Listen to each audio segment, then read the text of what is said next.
আসসালামু আলাইকুম দর্শক। তো নতুন বছরে আমার ঘরে নতুন অতিথি আসছে। তো আমি কিন্তু গরু ঘরে আমার মোটর বাইকটা সেটা রাখি। তো আমি যে সময় দোকান বন্ধ করার পরে আসলাম, এসে যেই গরু ঘরে উঠলাম তার মধ্যেই দেখি গরুটা ডেলিভারি হয়ে এই যে বাচ্চাটা পড়ে আছে।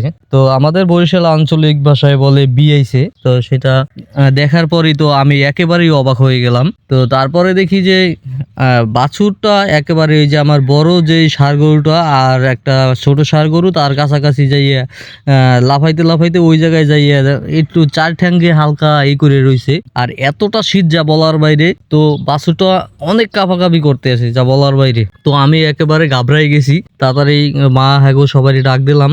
তারপরে একটু আগুন দিয়ে সেক দেওয়ার চেষ্টা করি। তো আগুন দিলে নাকি একটু সমস্যা হয়, তার কারণে আমি 2-1 মিনিট দেওয়ার পর আমি বন্ধ করে দিছি।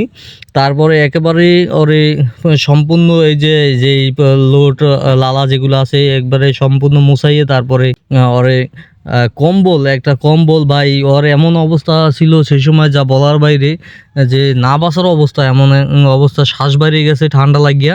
তারপরে তাড়াতাড়ি কি করলাম, একটা কম্বল পেঁচাইলাম। তারপরে পুরন যেই খেতা খোতা আছে সবগুলো পেঁচাইলাম, যা ওয়েট অনেক বেশি। তারপরেও দেখি যে কাঁপাকাঁপি একেবারেই রাখা যাইতেছে না, যা পুরো ঘাবড়াই গেলাম। তারপরে ডাক্তারের কাছে ফোন দিলাম। তারাও বলল যে এরকম আমি যেগুলো করছি তারা ওই একই পরামর্শ দিল। তো আমি ওগুলো তো আগেই করছি। তো সারা রাত আসলে এই বাছুরটার জন্য আমি ঘুমাইতে পারি নাই। ও অনেক ওর লইয়ে খুব মানে এতটা ধারণা করা যা বলার বাইরে। আমার যতটুক সম্ভব ততটা ওর নিয়ে করছি আমি। তো তারপরে আস্তে আস্তে দেখি যে কাঁপুনিটা একটু মোটামুটি কমছে।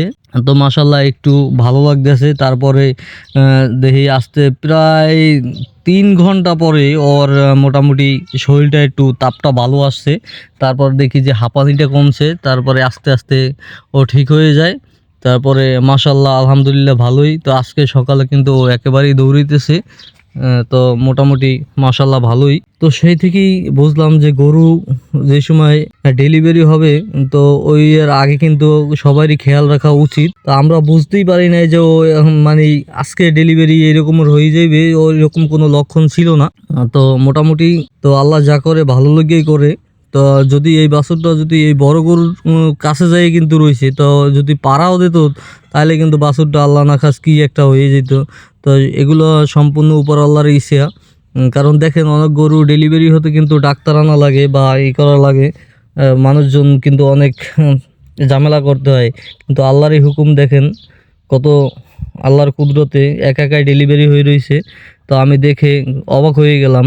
তো আল্লাহর দ্বারা লাখ লাখ শুক্রিয়া। আর এটা কিন্তু আমার দামরা বাছুর, যেটা আরা বাছুর বলে, এক এক অঞ্চলে এক একটা বলে, মানে বেড়া বাছুর হয়েছে। ধন্যবাদ সবাইকে, ভালো থাকবেন। আসসালামু আলাইকুম।